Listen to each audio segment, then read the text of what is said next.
que eles mudam as estações, os tempos determinados pelo Senhor, transformam a Torá, modificam tudo isso, começam a inserir dentro da cultura judaica, vamos dizer assim, cristã, nem era cristã, não existia igreja cristã, eles começam a introduzir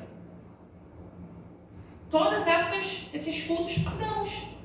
Então, a igreja, né, e a gente fala igreja, mas a comunidade messiânica, ela não se dobrou, por isso de tantas mortes, por isso de tanta perseguição. Só que com o passar dos anos e a comunidade gentílica aumentando cada vez mais, aquilo foi se tornando normal, foi se tornando natural. E a gente não vai adentrar muito sobre isso, que aí a gente poderia falar um pouco mais sobre a história da igreja. A gente já deu aqui aula sobre a história da igreja e acho também que cabe um pouquinho do esforço de vocês estudarem um pouquinho, para que vocês também tenham essa compreensão. Ao mesmo tempo, é introduzido durante esse período a mariolatria. Por quê? Porque eles tiram a Será, né, com seu filho, mudam, né, a Será e colocam Maria, né? Como eu falei, a Será, além de ter aqueles ovos todos pelo corpo, né, simbolizando a fertilidade, ela também carregava, e muitas das vezes, uma criança no seu colo. Então, Maria com o menino Jesus ali, ok, agora a Será é Maria e Tamuz é Jesus. Ótimo, ele nasceu no dia 25 e se introduz também ali a mariolatria, que inclusive, que a gente deu já em aulas anteriores, se fala a respeito de quem? Da Rainha dos Céus. Lembra que eu falei sobre a aula da Rainha dos Céus aqui? Ela era considerada a Rainha dos Céus. E sabe quem? Todo mundo, né? Oh, Lutero. Ele falou que Maria não era Deus, mas porém ela era a Rainha dos Céus. Então a reforma, como eu falei, né? Quem está reformando, reforma do jeito que quer. Não vai ser uma restauração plena, não vai voltar ao original. Tirou umas coisas, fez muita coisa boa, porém não voltou ao contexto original. E aí, o que acontece? Yeshua fica retido nos céus até que haja restauração de todas as coisas. E esse é o nosso papel, é levar a restauração para que as pessoas compreendam plenamente o Evangelho. As pessoas precisam compreender a Torá. E evangelho que eu falo, gente, eu estou falando da Bessorá. Eu não estou falando só ali daquela divisão que os homens fizeram através dos concílios. A gente está falando aqui de toda a palavra, a Torá dos apóstolos. Então vocês estão compreendendo, né? O que acontece. Então hoje a gente vê toda essa apostasia no meio dos nossos irmãos, porque são nossos irmãos, né? E o Senhor, amém, perdoa o tempo da ignorância. E a gente sabe que a fé, ela não pode ser híbrida. O cristianismo se tornou algo híbrido, porque tem várias coisas introduzidas desde que não pertencem ao Senhor. E precisa haver essa restauração. Então, é essa convicção. E a gente não pode se deixar levar por ventos de doutrinas. Em Lucas 17, vai falar também, né, ali, vamos abrir aí Lucas 17.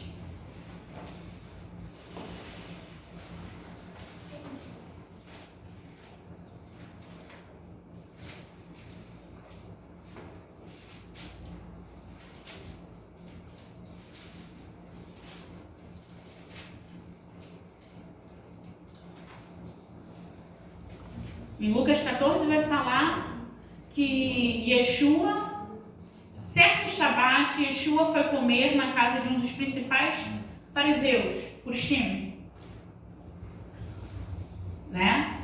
Então, assim, você já vê que quem anda com fariseu e come com fariseu na casa do fariseu é. O fariseu não come com quem não guarda as leis, a Torá. E era Shabat. E eles foram lá almoçar no Shabat.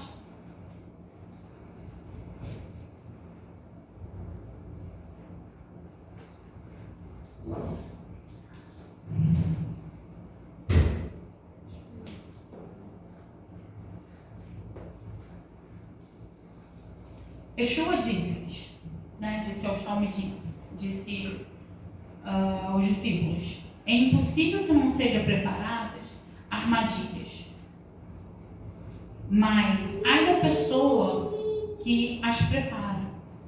Seria vantajoso que ela fosse lançada no mar com uma pedra de moinho amarrada ao pescoço, que enlaçar um dos pequeninos. Esses pequeninos aqui, irmãos, não são só as crianças, não, tá? São também, mas aqui quer dizer dos servos dele. Às vezes inocente, gente boa, né? Gente humilde. E vem essas pessoas com palavras, né? Às vezes com muita instrução, dominam muitas línguas, né? Ou tem até, vamos dizer assim, uma hermenêutica muito boa, né? Uma homilética daquelas de dominar púlpito e tudo mais. E acaba seduzindo os servos do Senhor de forma inocente. Mas você lendo tudo aqui depois, vocês podem ler, vocês vão ver que vai falar do tempo como do tempo de Noé. Vamos lá para o 26, Lucas 17 mesmo. Que ele está sendo questionado a respeito do reino, quando viria, como seria. E aí ele diz assim, no 26, da mesma forma, no tempo do Filho do Homem, as coisas serão semelhantes aos dias de Noé. As pessoas comiam, bebiam, homens e mulheres se casavam, até o dia que Noé entrou na arca. Então veio o dilúvio e destruiu todos. Da mesma forma, aconteceu no tempo de Ló. As pessoas comiam, bebiam, compravam, vendiam, plantavam, construíam. Mas no dia que Ló deixou Sodom, choveu fogo e enxofre do céu e destruiu a todos.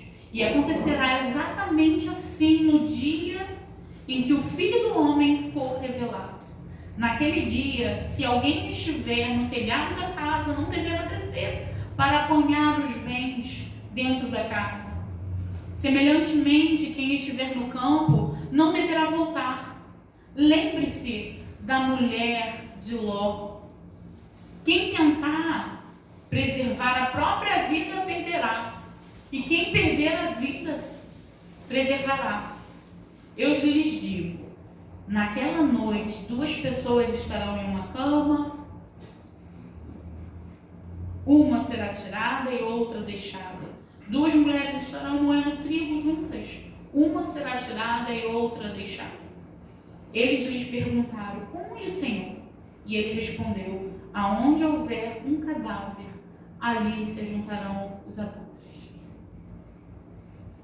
Amados, a gente tem que estar preparado. A gente está fazendo o que servindo a Deus? Esses anos todos.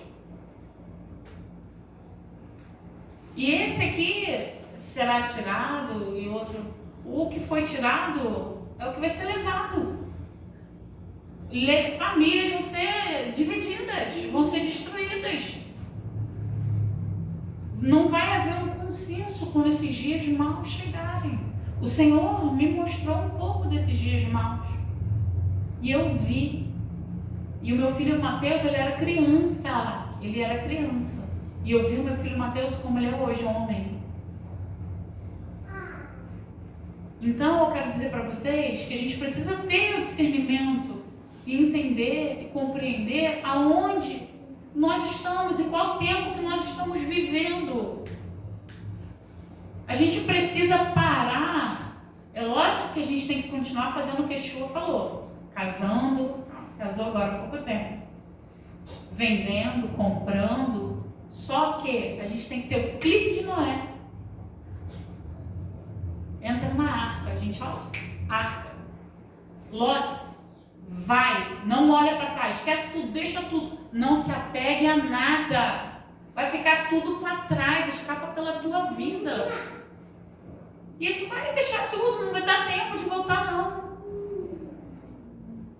Então, a gente está preparado, a gente tem se preparado, você tem jejuado, Você tem meditado na palavra? Você tem procurado fazer como a igreja fazia, que se cuidavam, se amavam, se preocupavam um com o outro? Ou você está fazendo exatamente como Paulo falou? Impurezas sexuais, injúrias, calúnia, falsidade, mentira. Como que está? A restauração, ela veio para restaurar o ser humano e trazê-lo de volta como ele era, na comunhão e na intimidade com o Senhor.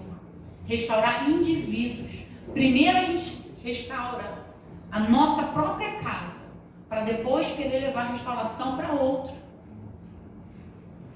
Então, isso tudo aqui houve já desde a época dos apóstolos, eles alertando, eles falando, e houveram tudo isso que eu falei, os concílios de Trento, de Nicéia e por aí vai. Sendo que só um concílio foi estabelecido pelos apóstolos, o concílio de Jerusalém. É o único, não existe outro. Ali foi determinado. E todo o resto, a comunidade messiânica aprendia onde? Na sinagoga, a cada dia, a cada shabat eles têm aprendido a lei de Moisés. E ponto. Eu prometi que iria falar das duas testemunhas. E não falei sobre as duas testemunhas. Então nós hoje vamos falar um pouco sobre essas duas testemunhas. Em Apocalipse 11, vamos abrir? Do 1 ao 14. Deixa eu ver se é isso mesmo.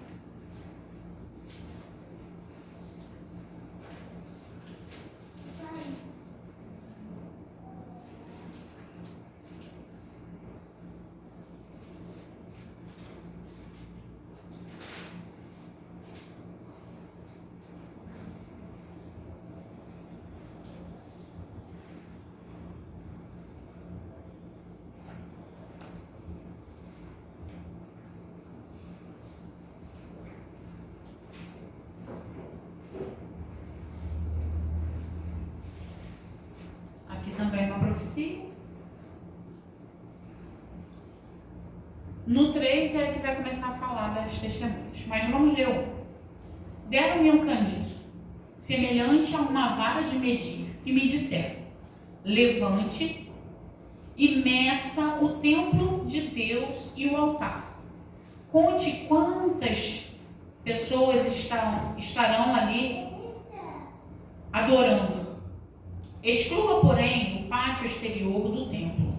Não meça, porque ele foi dado aos goim. Eles pisarão a cidade santa durante 42 semanas, 42 meses. Darei poder às minhas duas testemunhas, e elas profetizarão durante 1260 dias, vestidas de pano de saco. Essas são as duas oliveiras e as duas menorotes. Gente, é porque eu tô sem óculos, tá? E meu óculos está todo embaçado, então não adianta eu colocar. Que permanecem diante do Senhor da terra. Bom, muitas pessoas, elas dizem que essas duas testemunhas não são realmente as duas pessoas. Como assim? Tá.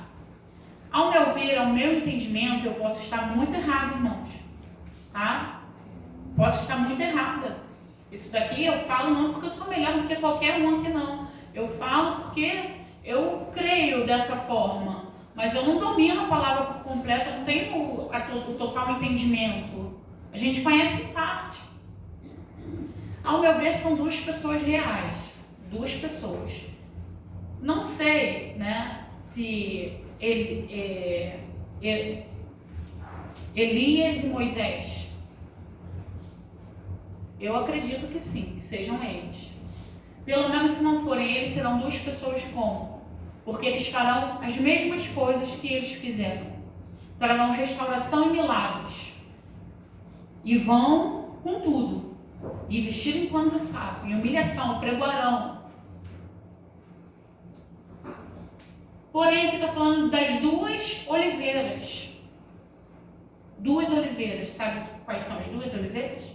Israel e as nações. Lembra de Paulo falando da oliveira brava, do jambuzeiro que foi enxertado na original? Vocês sabem disso. Aqui diz que estas oliveiras, elas também são amenorot, ou seja, tem até uma aqui, uma hanukia e uma menorá, né? Seriam duas. Elas simbolizam o quê? A haste do meio central e Yeshua. Então você vê que simboliza as nações e Israel. Unidade.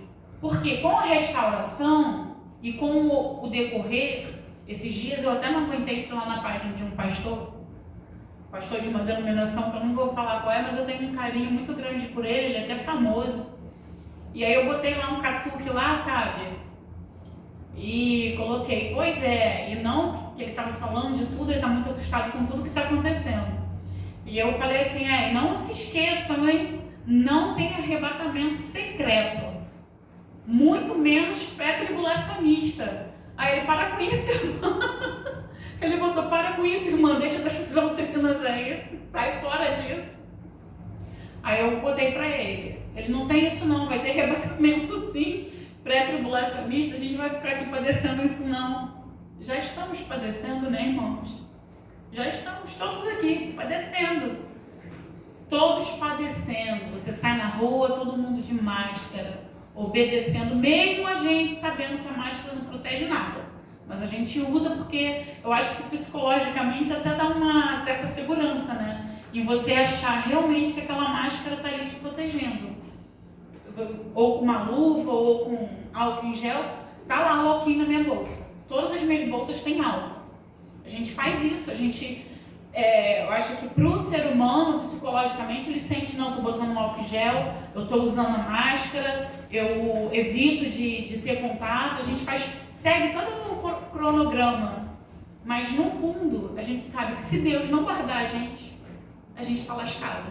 Porque eu vi uma pessoa ressuscitar de Covid na nossa família, estava com mais de 80%, o médico falou 80%, 90% do pulmão tomado. Não há o que fazer mais. Uma pessoa idosa que chega nesse estado, como que vai reverter? Deus é Deus. Deus é Deus. Então, se o Senhor não nos guarda, quem vai nos guardar? Enfim, a humanidade está aí toda de máscara no rosto, seguindo todos os protocolos, obedecendo. Quando nos deixam sair, a gente sai. Quando proíbe, a gente não sai. Não é verdade? A humanidade inteira está obedecendo a um governo. A um governo. Alguém está regendo. Todas as nações estão obedecendo a uma voz.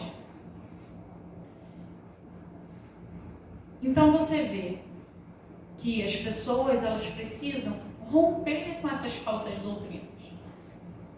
E precisam voltar à sã doutrina, que é a palavra realmente dentro do contexto original. Então aqui, as duas testemunhas, né, que também representam as nações, tanto Israel como as nações, por alguns professores de escatologia, né, por mestres, pessoas infinitamente mais estudadas do que eu, elas são taxadas como não duas pessoas, mas que representam ali. Eu acredito que serão duas pessoas, porém as nações vão buscar esse conhecimento desse contexto original com os judeus, que por sua vez já vão estar também com o testemunho de Yeshua, e nós vamos apregoar a verdade e ao mesmo tempo vamos padecer. Eu vou parar, já são 4h10, senão vocês ficam também cansados. Mas antes, eu gostaria de encerrar com Malaquias 4, do 4 ao 6. Gostaria também que alguém lesse Romanos, do 9 Romanos capítulo 9, do 4 ao 5.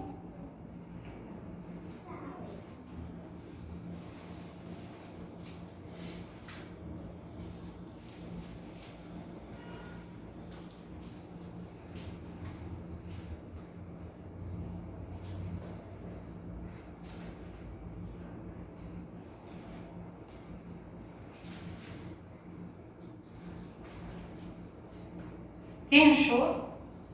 Romanos? Romanos do 9 ao 4, 9 do 4 ao 5 e Malaquias do 4 ao 6. O povo de Israel, eles foram feitos filhos de Deus. A Shekhinah estava com eles, as alianças lhes pertencem. Da mesma forma, a outorga da Torá, a adoração no templo e as promessas. Deles são os patriarcas e deles no que respeita à ascendência física. Procedeu o Messias, que está acima de todos. Louvado seja Adonai para sempre. Amém. Amém. E Malaquias 4, do 4 ao 6. Lembrai-vos, portanto, da Torá, lei de Moisés, meu servo, dos decretos e das leis que lhe ordenei no Horebe, deserto, para todo Israel, e Yahvé prevalece. Eis que eu mesmo vos enviarei o profeta Elias, antes que venha o Gadol, o grande Yarê, assustador dia de Yahvé. E Elias procurará fazer com que os corações dos pais se retratem perante seus filhos e os corações dos filhos se convertam aos seus pais. Do contrário, eu virei e castigarei a terra com desgraça. Olha, em Romanos, né? Pega essa palavra aí, patriarcas, lei, Torá, tudo isso, retorno, voltar a isso, né? Pertence a Israel e tal. Mas nós, ou aquele que tem uma Mashiach, está dentro dessas alianças todinhas. Em Malaquias, falando sobre que vai converter o coração dos filhos aos pais. Quando se fala paz, aqui, não está falando só de uma restauração familiar, não. Está falando dos filhos de Adonai retornarem para os seus patriarcas.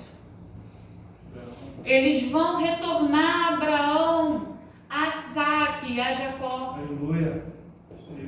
Tremendo isso. Eles vão retornar porque eles vão obedecer a Torá.